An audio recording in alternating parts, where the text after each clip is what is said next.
Nous allons passer maintenant à l'étude des équipements d'interconnexion des réseaux et leur rôle au sein d'un système de communication donné.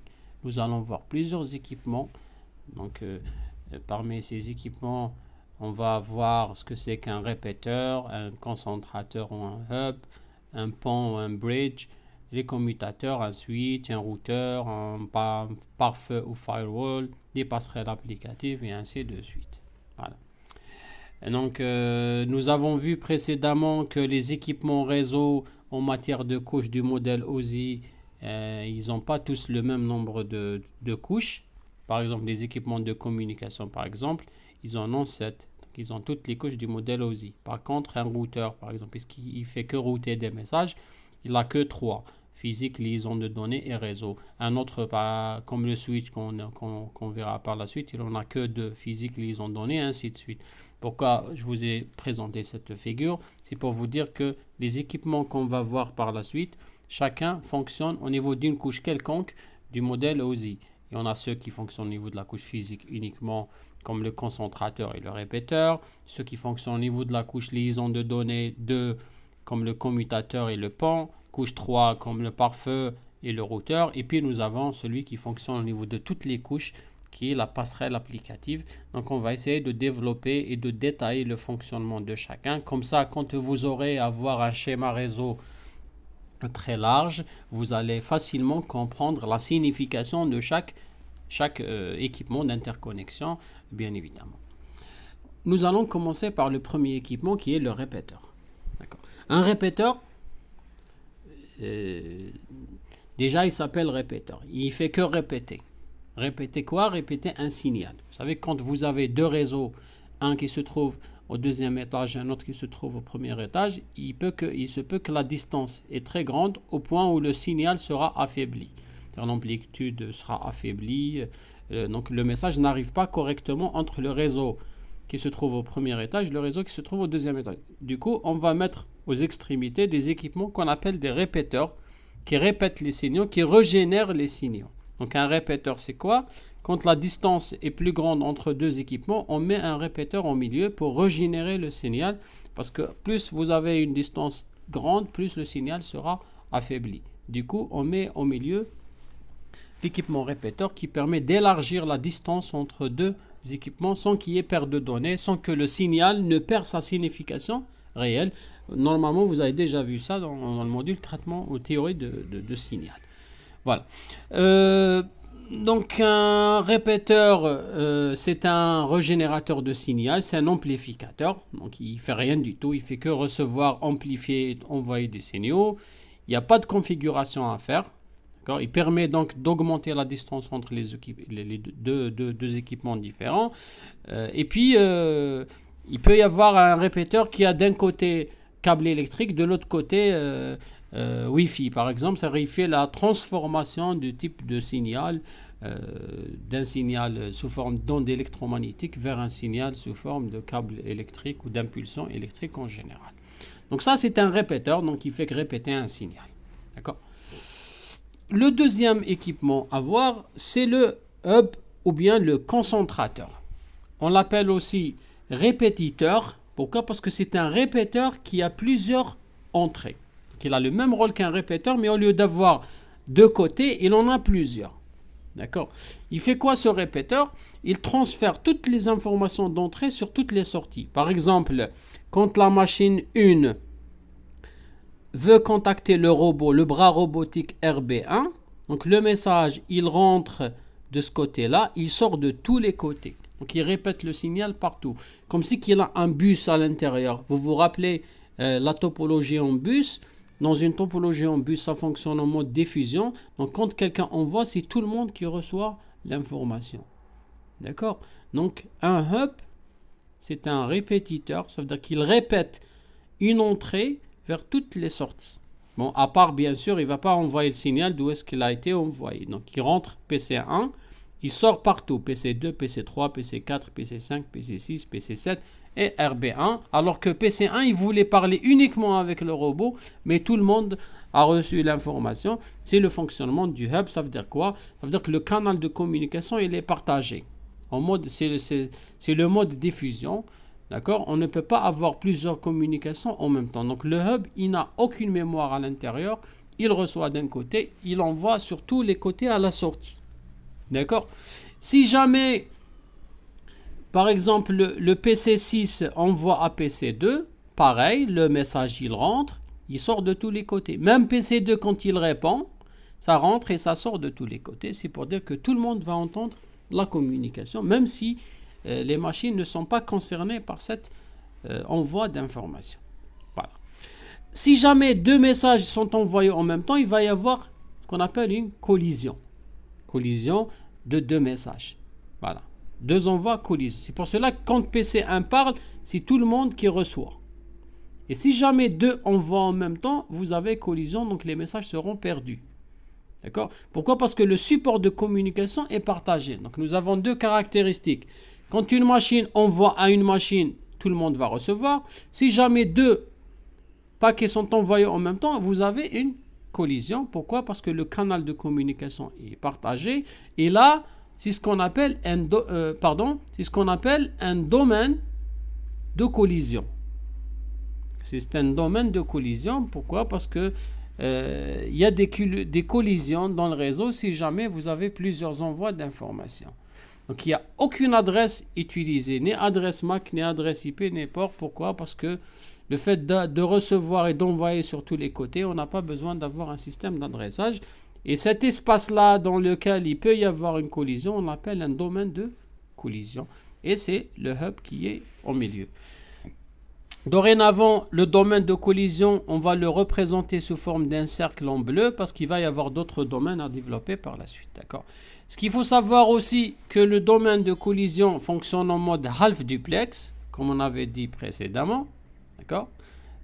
C'est pour cela qu'il faut avoir à un instant donné un seul équipement qui parle, on ne peut pas avoir plusieurs. Il faut savoir aussi que le bus et le Wi-Fi fonctionnent aussi en un seul domaine de collision parce qu'ils fonctionnent aussi en half duplex. C'est-à-dire quand quelqu'un parle, les autres, tout le monde va écouter. Et si jamais deux envoient en même temps, il y a collision, donc les messages seront perdus. Ça, c'est le domaine de collision. Rappelez-vous bien, un domaine de collision, c'est un domaine dans lequel il y a des équipements qui se partagent le même support de communication. Il faut avoir un seul qui parle et tout le monde va recevoir l'information, même si tout le monde ne sont pas concernés par la destination. D'accord? Voilà, donc ça, c'est le rôle d'un hub. Maintenant, le rôle d'un pont. Qu'est-ce que c'est qu'un pont? Un pont, c'est à peu près la même chose qu'un pont dans la réalité, dans le système routier. Bon, quand on utilise un hub ou un bus ou Wi-Fi, vous avez que des diffusions, c'est-à-dire que des messages qui sont envoyés tout le temps vers tous les équipements, même si les équipements ne sont pas concernés, ça ne les intéresse pas les données, mais puisque le support de communication est partagé, donc ils vont recevoir cette information. On peut améliorer ce système-là dans le cas où nous avons notre bus qui fonctionne en mode diffusion. Vous avez par exemple cette machine-là qui communique souvent avec celle-ci. Et cette machine communique souvent avec celle-ci. Pour éviter à chaque fois d'avoir des collisions et d'avoir à entendre des messages qui ne nous intéressent pas, on place au milieu un pont. Un pont, c'est un équipement qui permet de diviser un domaine de collision en deux domaines de collision différents. Donc là, quand on met un pont au milieu, nous avons un domaine de collision à part et un deuxième domaine de collision à part. Ça veut dire que cet ordinateur peut envoyer en même temps que celui-là. Pourquoi? Parce que quand ça arrive au pont, le pont il va bloquer cette diffusion, il ne la laisse pas passer de l'autre côté, sauf si le message est destiné à l'autre côté. D'accord? Dans cet exemple, je vais vous montrer comment fonctionne un pont. Regardez, donc un pont déjà, il a une mémoire. On commence déjà à avoir une mémoire, ça veut dire qu'il est configurable. Il utilise des adresses MAC physiques parce qu'il fonctionne au niveau de la couche liaison de données. C'est là où se trouvent les adresses MAC. Donc, dans sa mémoire, ce pont-là, qu'est-ce qu'il a? Il a une table dans laquelle il va enregistrer les informations suivantes. Il va dire, donc, PC1, PC2, PC3 se trouvent à droite, à ma droite. D'accord? Et PC4, PC5 et PC6 se trouvent à gauche. Comme ça, regardez, Si deux envoient en même temps, on peut avoir, donc là, si vous avez deux messages d'un côté et deux messages de l'autre côté, il va y avoir une collision, bien évidemment. Mais on peut avoir en même temps, d'accord, PC1 et PC4 qui envoient des données sans qu'il y ait de problème. Pourquoi? Parce que vous avez le pont ici.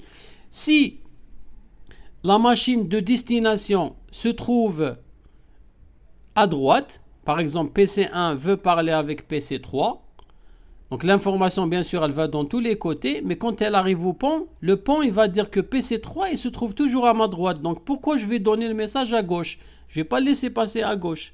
Sauf si la machine 1 veut parler avec la machine 6, il va voir le pont que la machine 6 se trouve à gauche, là il va laisser le message passer à gauche. Mais on utilise un pont pour diviser un domaine de collision dans lequel il y avait des collisions partout, en deux domaines de collision différents pour permettre aux machines qui parlent très souvent d'être en communication séparément par rapport à un autre domaine de collision et bien évidemment éviter d'avoir la surcharge du réseau. Parce qu'imaginez si vous avez 1 million de machines qui se trouvent dans un même domaine de collision et qu'il faut attendre à chaque fois son tour pour pouvoir communiquer parce que si j'envoie en même temps il y a collision. Donc on sépare ce domaine de collision en deux domaines de collision différents par ce qu'on appelle un pont configurable. Voilà. Maintenant, nous allons passer au fonctionnement d'un switch ou d'un commutateur. Donc un commutateur, c'est un pont, mais au lieu d'avoir deux côtés, il en a plusieurs. C'est comme si qu'un hub. Un hub, c'est un répéteur qui a plusieurs ports. D'accord? Un switch, pardon, c'est un pont qui a plusieurs interconnexions. D'accord? C'est un pont multiport. Donc il est configuré pour gérer la communication entre plusieurs machines en même temps. Ça forme la topologie en étoile. D'accord? Point à point. Regardez là. Quand nous avons un switch, maintenant, contrairement au hub, on peut avoir en même temps PC1 qui parle avec le robot et PC4 qui parle avec PC5. Pourquoi? Parce qu'à l'intérieur du switch, il n'y a pas de bus. Les lignes sont séparées. Donc directement PC1 il envoie, donc ça rentre, ça sort sur le robot et PC4, donc ça rentre de ce côté-là et ça sort sur PC5. Il n'y a pas de domaine de collision ici, donc les lignes sont séparées. Le switch aussi, il utilise un système d'adressage MAC comme le pont, puisqu'un switch c'est un pont qui a plusieurs ports, donc automatiquement, il va y avoir des communications simultanées sans qu'il y ait des collisions dans le réseau. Ça veut dire ce qu'il faut retenir ici, c'est que le switch fonctionne en full duplex, contrairement au hub et Wi-Fi et bus qui fonctionnent en half duplex. D'accord? Donc dans un switch quelconque, vous avez plusieurs domaines de collision. Chaque port, c'est un domaine de collision à part. Le pont, puisqu'il n'avait que deux entrées, donc il avait deux domaines de collision séparés. Un switch, il a autant de domaines de collision que le nombre de ports dont il dispose. D'accord? Là, nous avons, quand vous avez un switch qui a 5 ports, ça veut dire qu'il y a 5 domaines de collision différents. D'accord? Donc, il n'y a pas de collision. Quand celui-là, il peut envoyer à celui-là, en même temps que celui-là envoie à celui-là. Voilà. Maintenant, qu'est-ce qu'il y a dans le switch, dans la mémoire du switch? Qu'est-ce qu'il y a dans la mémoire du switch? Bon, rappelez-vous, le pont, il avait gauche ou droite plus adresse MAC. Mais puisque le switch, il a plusieurs entrées, il a plusieurs ports, donc dans son fonctionnement de base, qu'est-ce qu'il a? Il a le port et la machine représentée par son adresse MAC. Par exemple, les ports numérotés ici, donc 2, 3, 4, donc 1, 2, 3, 4, 5, 6, 7, 8, 9. Donc 1, il est vide. 2, il est branché à la machine 1. Donc vous avez le port 2. Il y a la machine 1 avec MAC 1. Le port 3, ici, il est branché au PC2. Le port 3 est branché au PC2 avec MAC 2 et ainsi de suite. Comment il apprend à remplir cette table-là? Imaginez que vous avez une nouvelle machine qui vient d'être branchée au switch sur le port numéro 1. Quand cette machine envoie une information, donc dans l'information, il y a MAC source et MAC destination. Le switch, il va regarder, il va dire que je viens de recevoir une donnée sur mon port numéro 1. Donc je la rajoute je le rajoute à la table, qui a comme MAC source MAC X. Donc je vais rajouter dans ma table, que mon port numéro 1 est branché à la machine PCX avec l'adresse MAC X. Donc il fait l'apprentissage. Au début, quand la table elle est vide, il fonctionne comme un hub en mode diffusion. Mais dès qu'il commence à connaître les machines quand elles envoient des données sur le port, il récupère leurs adresses MAC source qui va remplir sur sa table et dire sur mon port numéro 4, donc 1, 2, 3, 4, qu'est-ce que j'ai? J'ai la machine 3 avec MAC 3. Donc port 4, machine 3, MAC 3. Donc il a une mémoire qui va lui permettre d'apprendre. C'est pour cela que avec le switch, il n'y a pas de collision. Il connaît l'adresse branchée à chaque port. Alors que le hub n'avait aucune mémoire. C'est pour cela que dès qu'il reçoit une donnée sur un port, il l'envoie sur tous les ports sans se casser la tête. Le switch, il se casse la tête parce qu'il a une mémoire dans laquelle il apprend l'emplacement de différentes machines. Bien sûr, ce n'est pas toujours des machines qui sont branchées à des ports. On peut avoir sur un port donné un autre switch. C'est-à-dire, parce que dans une entreprise, vous avez plusieurs switches qui sont cascadés dans ce qu'on appelle des armoires de brassage. D'accord? Mais bon, ce qu'il faut retenir, c'est qu'un switch dans son port, dans le même port, il peut être branché à un autre switch. Donc, c'est très facile.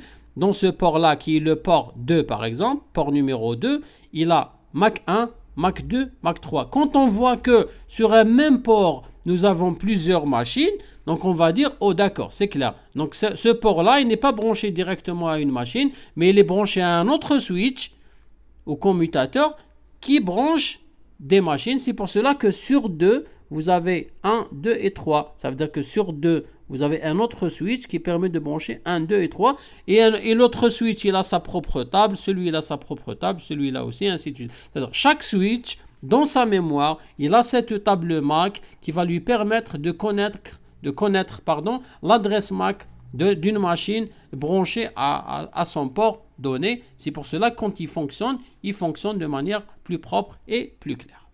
Voilà. Donc, on résume la situation. Nous avons un domaine de collision qui se trouve à gauche. C'est quand vous avez un hub, un bus ou Wi-Fi. Ces deux envoient en même temps, il y a collision. Et quand quelqu'un envoie, c'est tout le monde qui va recevoir. Ça, c'est un seul domaine de collision. À droite, nous avons des communications simultanées. Ça veut dire qu'en même temps, celui-là envoie et celui-là envoie, et ça passe normalement. C'est quand vous avez un pont ou bien un switch. D'accord? Voilà, donc un switch comme celui-là. Donc dans le premier exemple à gauche, ça représente un seul domaine de collision. Alors qu'à droite, vous avez 4 domaines de collision différents. D'accord? Un de chaque côté. Pourquoi? Parce qu'il y a des communications simultanées. D'accord? Voilà. Donc, ça, nous avons à gauche un seul domaine de collision. Et à droite, nous en avons 4. 4 quand vous avez switch ou pont. Un seul quand vous avez hub, bus, Wi-Fi. Rappelez-vous, quand une machine veut communiquer avec une autre, quand vous êtes en un seul domaine de collision, c'est tout le monde qui va recevoir.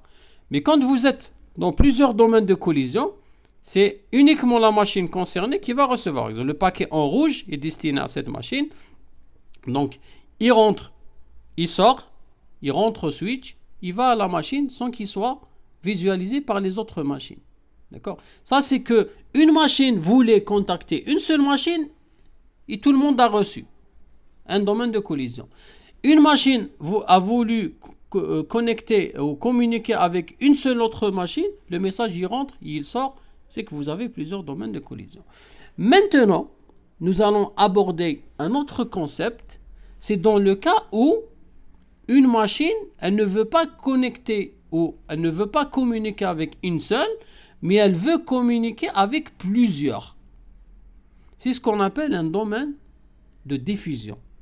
Un domaine de diffusion, c'est un domaine dans lequel vous voulez diffuser. Rappelez-vous, adresse IP de destination, adresse de diffusion. Vous dites tout le monde. Ce n'est pas unicast. D'accord? Unicast, ça veut dire que vous voulez communiquer avec une seule machine.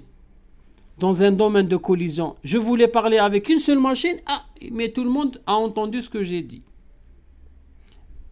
Et si je voulais communiquer avec une seule machine, d'accord, j'ai communiqué avec la machine uniquement sans qu'il y ait tout le monde qui recevra cette information. Maintenant, diffusion, c'est autre chose. Je veux communiquer avec tout le monde, pas avec une seule machine. D'accord? Avec tout le monde, revient à dire quoi? Revient à dire adresse de diffusion. Que ce soit avec pont, switch, hub, etc. Quand je dis tout le monde, c'est tout le monde qui va recevoir. C'est ce qu'on appelle un domaine de diffusion. Donc, dorénavant, un domaine de diffusion sera représenté par le cercle en rouge. Donc, un domaine de collision, c'est un domaine dans lequel toutes les machines reçoivent ma diffusion. Donc, quand je dis EO, toutes les machines qui vont écouter ce EO font partie du même domaine de diffusion que moi. Un domaine de diffusion égale un LAN, égale un réseau local. D'accord. Ça veut dire que toutes les machines qui ont reçu ma diffusion ou mon EO ont la même adresse réseau que moi. D'accord. Quand on parle des adresses IP, donc toutes les machines qui font partie d'un même domaine de diffusion font partie d'un même réseau que moi-même. Voilà ce que ça veut dire un domaine de diffusion. C'est moi qui voulais diffuser. Donc, tout le monde qui m'écoute font partie du même réseau que moi. Ça veut dire qu'ils ont la même adresse réseau, pareil que moi-même. Voilà.